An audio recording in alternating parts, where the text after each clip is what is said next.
The weight of other people's wars. Picture this. It's 3 a.m. and you're staring at the ceiling again, your mind racing with solutions for someone else's problems, your chest tight with worry about decisions that aren't even yours to make. Sound familiar? You've been carrying someone on your shoulders so long, you've forgotten what it feels like to walk upright. Here's the brutal truth nobody wants to tell you.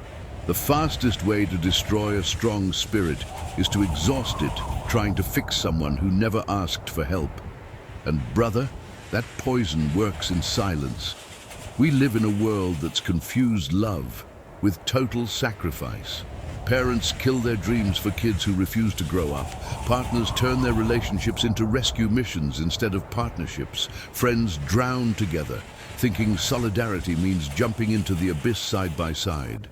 But here's the sword-sharp reality. Nobody can live another person's life for them. Not parents, not spouses, not kings. If you need to hear this today, if you're emotionally, financially, or spiritually carrying someone on your back, this message is your battle cry. Enough. Stop destroying yourself fighting wars that aren't yours. Stop trying to save people who don't want saving. Stop living in someone else's battlefield while your own fortress crumbles. Today, we're using Leonidas of Sparta as our guide, a man who understood this principle in practice. Through the wisdom of Stoic philosophers like Heracles, Zeno, Musonius, and Marcus Aurelius, you'll learn how to break free from this cycle of suffering. Leonidas didn't destroy himself for his soldiers. He trained them to fight. He inspired through presence, not emotional sacrifice. And you're about to learn the same. Hit that subscribe button. Like this video. Because today, you stop bleeding for battles that aren't yours and start building a destiny that's entirely your own. A destiny worth living. A destiny that honors your existence. The mirage of controlling others. The night air at Thermopylae was thick with tension. Torches flickered against polished bronze as warriors made final preparations. A young Spartan approached his king, sweat beading despite the cool evening. His eyes, though steady, betrayed deep concern. "My brother isn't ready for this, Leonidas. He'll get lost out there. He'll die." The king studied him for long moments before responding with the calm of a man who understood the laws of the human soul. "You can fight beside him, but never instead of him."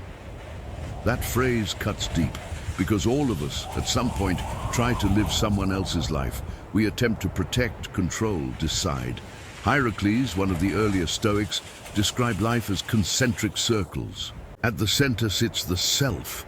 Next comes family, then friends, community, humanity. The wise person strengthens the center first, then acts on the outer circles with clarity. But the fatal mistake, so common, so destructive, is reversing that order.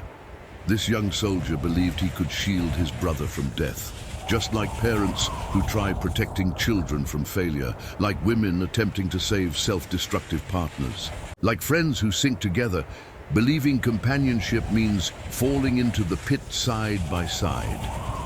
But Leonidas knew, when the center collapses, everything else becomes chaos. When you abandon yourself to live for another, you become useless to both. In practice, this means trying to live for others is arrogance disguised as love. It's believing you know what's best, that your presence, your sacrifice, your devotion can save someone who hasn't chosen to live yet. And it destroys, kills you slowly, because it's a war with only one side armed, yours.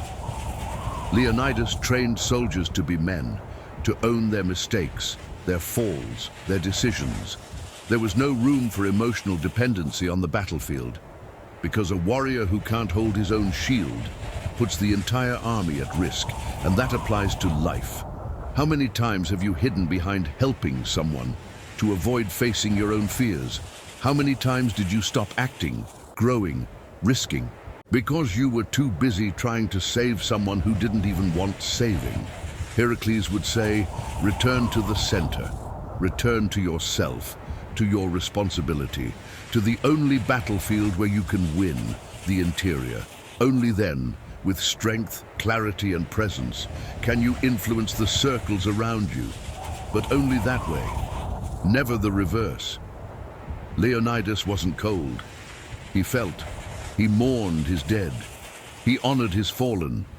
But he never allowed emotion to blind him, because he knew that a destabilized king condemns his people, and an individual who lives for others condemns himself. This is the philosophical blade that separates the awakened from the drowning. You cannot win other people's battles, because you must focus on the sword edge coming toward your own neck. Everyone has their wars. Learning to master them is essential to the journey of existence. And now that you understand this, it's time for the next truth. You also can't choose for others, can't decide for them. You cannot choose for others. Leonidas walked among the young warriors, his gaze sharp, but he wasn't looking for muscle or agility. He searched for something rarer, decision. He said strength wasn't enough. You had to want to fight. One soldier, strong as a bull, lowered his eyes when called. "Are you prepared to die for freedom?" the king asked. The young man hesitated. "Then you don't belong in this war," Leonidas replied without anger. Just truth, because he knew nobody can choose for you, not even a king. This scene echoes straight into the heart of Stoic philosophy. Zeno of Citium, founder of Stoicism, taught that inner freedom is the most sacred possession, that true virtue only exists when choice comes from the soul, not from fear, manipulation, or external influence. That's why trying to decide someone else's life, however well-intentioned, robs them of the chance to grow. In practice, how many times have you tried choosing for someone, decided what your child should study, what your partner should do with their life, how your friend should react, and felt disappointed when they didn't follow the path you laid out? This happens because deep down, you projected your own anxiety onto someone else's life. You couldn't bear watching them fail, because it triggered your own fears. But Leonidas wasn't like that. He didn't try molding his soldiers like puppets. He didn't impose his will. He summoned, he inspired, then he watched who rose on their own. Because war doesn't forgive the indecisive. Neither does life. A choice that's pushed always breaks on first impact. Zeno said human nature is to act according to reason, but that requires freedom of choice. When you decide for someone, you block that process. You prevent them from failing and therefore from learning. You steal their opportunity to become strong. That's not help. That's emotional domination disguised as affection. Leonidas looked into eyes, stayed silent. Let the other person decide, because he knew that a soul committed from within is worth more than 1,000 bodies pushed from outside. And you need to understand this. It's not your job to carry anyone's emotional responsibility, not your child's, spouse's, or parents'. You can love, you can guide, but you cannot choose, because choice is sacred.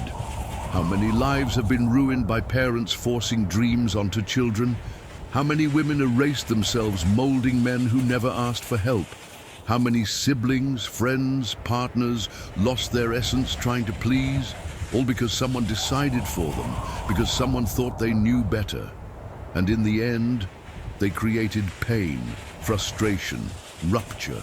Leonidas would never make that mistake.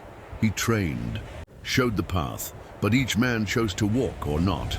And that was respected, because in war, doubt kills. And in life, living by others' impulses is death in slow motion. Zeno said, "Virtue is born in internal mastery and only blooms when choice is free." Remember that. Don't impose, don't suffocate, don't turn love into emotional prison, because even the strongest leaders must understand leading isn't deciding for others. It's creating an environment where others can become capable of deciding for themselves.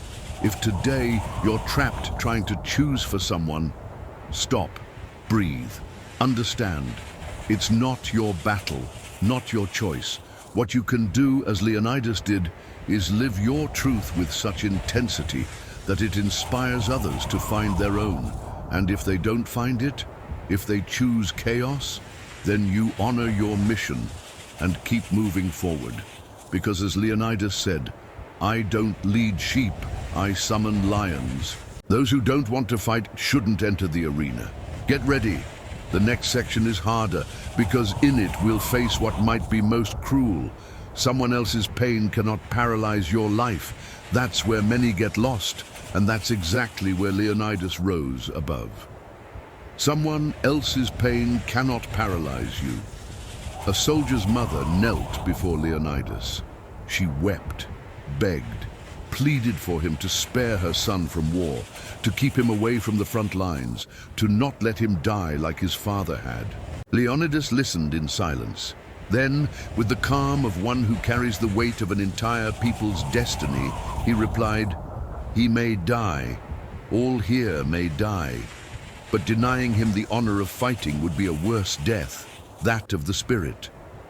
This moment, recorded by the Spartans, captures one of life's harshest truths. You cannot let someone else's pain destroy your path. You can feel, you can comfort, you can even suffer alongside, but to become paralyzed is to betray yourself. Musonius Rufus, the Stoic master of practice, said, "Pain is inevitable, but becoming its slave is a choice, and that choice comes at a high price." Many today live like that mother, drowning in others' pain. They suffer for their children, their parents, their loves, for the wrong choices made by those they care about, and in the process they abandon their own goals, stop growing, stop fighting, stop living, because they're trapped in suffering that isn't even theirs. And here's the raw truth: you cannot prevent someone else's suffering, and you shouldn't paralyze your life because of it. Leonidas knew pain was part of forming a warrior. He knew losing was inevitable, that seeing blood, hearing screams, burying brothers was part of it. But he never allowed that to freeze him, because a leader who becomes paralyzed by pain kills more than any enemy. Musonius Rufus taught his disciples to face losses with firmness, to not transform grief into identity, to not let others' tears define their choices. And this is difficult, because we're conditioned to believe stopping everything for someone is noble. But sometimes stopping is cowardice. It's escape. It's a disguised way of avoiding your own road. Leonidas watched his men lose brothers, friends, fathers. He lost too, but instead of stopping, he guided them, he lifted them, he put them back in formation, because he understood that while pain is real, it cannot be the end. It must be crossed. And that's how it is with you. You can love someone deeply. You can feel their fall, desperation, illness, crisis, but you must remember that your life didn't end, that your mission continues, that stopping because of someone else's pain doesn't heal anyone. It only creates more suffering. Musonius would say, the strong soul honors pain with presence, not with surrender. This means that instead of sinking together, you should be an anchor, a pillar, an example. You should show that it's possible to continue, even with a hurting chest, even with longing screaming, because that's the Stoics' function, to be rock in the storm.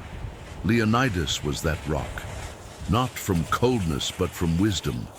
He knew his people needed to see him standing, that his soldiers needed his firmness, that if he let himself be carried away by others' pain, he'd lose leadership and lose the war. How many today lose internal battles because they get too involved in others' dramas? How many projects, dreams, goals are abandoned because someone nearby suffers? You need to do what Leonidas did, respect pain, but not be dominated by it. And when everything seems to crumble, when the temptation to stop becomes too strong, remember this phrase from Musonius: pain is a teacher, but it only teaches those who keep walking. You cannot become paralyzed, because your mission is greater, because the world needs your strength, because those suffering around you need your example more than your self-destruction.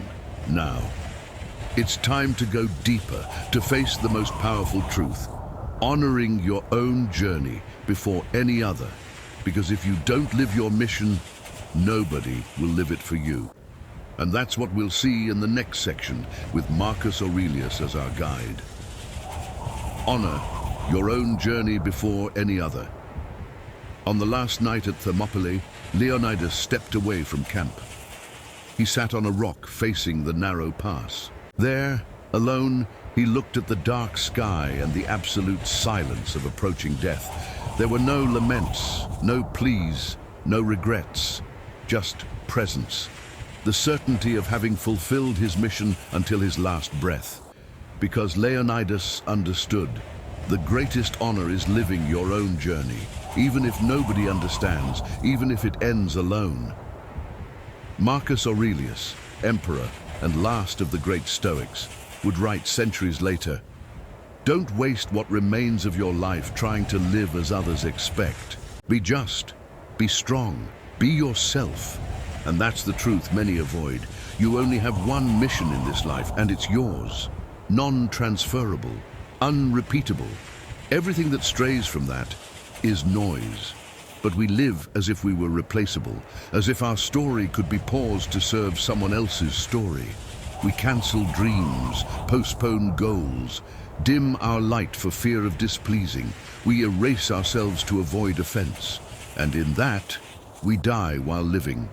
How many lives are lived in waiting mode? Waiting for others to heal, waiting for someone to return, waiting for someone to give permission. Leonidas never waited. He acted, he chose. He lived with full force because he understood time was short and the mission urgent.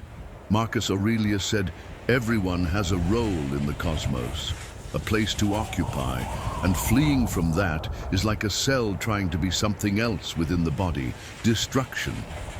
Leonidas lived this principle. He wasn't a general of fantasies. He was a man of convictions. He knew that if he stopped being who he was, if he yielded from pity, fear, or convenience, he'd betray not only Sparta, but himself. And you?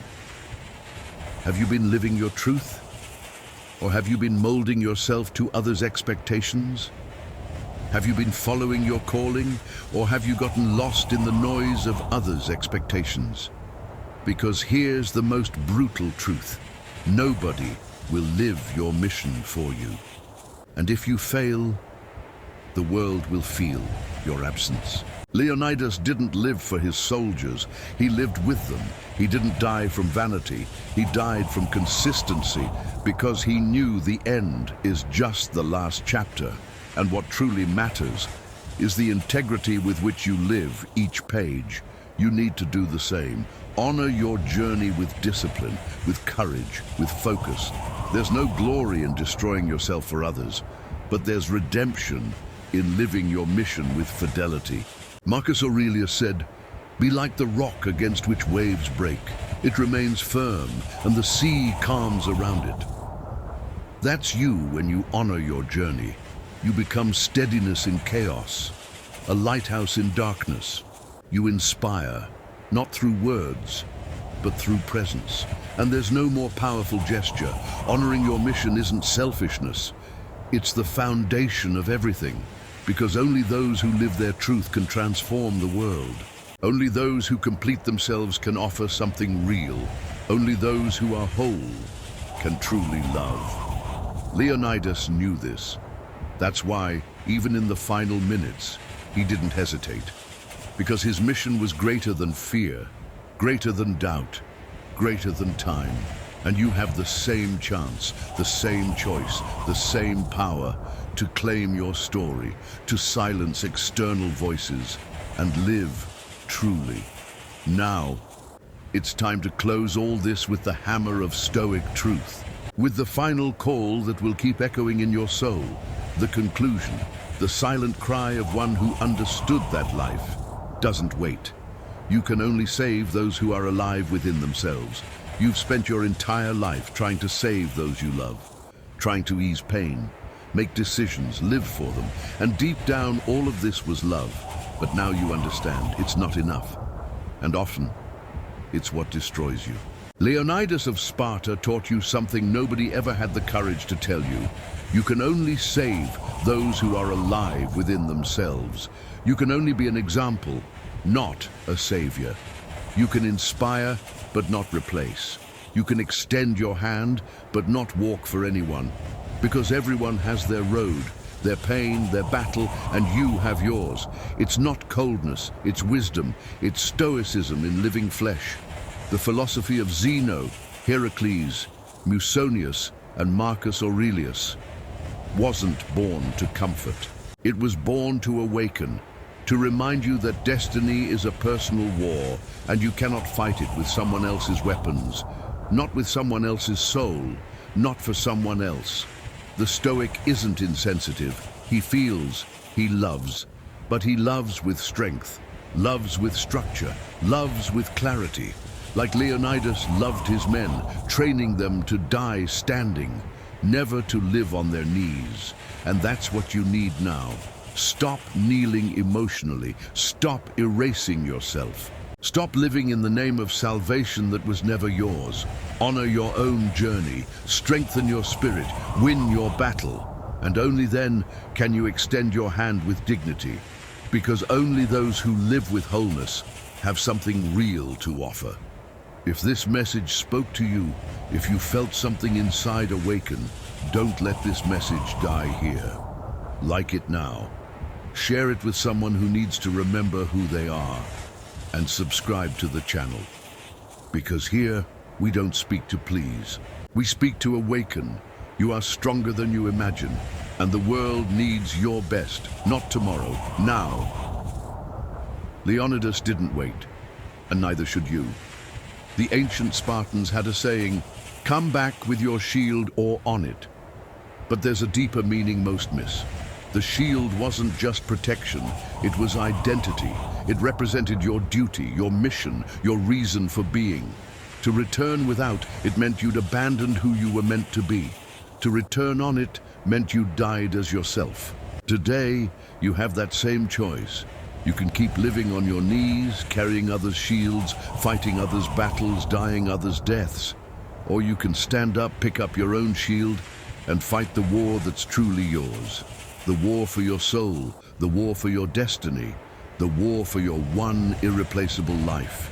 Leonidas chose his shield, his men chose theirs. The mother who begged for her son's life. She was asking him to abandon his shield, but Leonidas knew better. He knew that a man without his shield, without his purpose, is already dead. What's your shield? What's the mission you've been avoiding while you carry everyone else's burdens? What's the dream you've postponed while you solve everyone else's problems? What's the life you've been meant to live while you've been busy living for others? Stop, listen, feel the weight of your own shield. It's been waiting for you. It's been calling your name. And it's time to answer. Because at the end of your days, when you face your final moment like Leonidas faced his, you won't be asked about how many people you saved. You'll be asked about how fully you lived your own truth, how completely you honored your own path, how courageously you carried your own shield.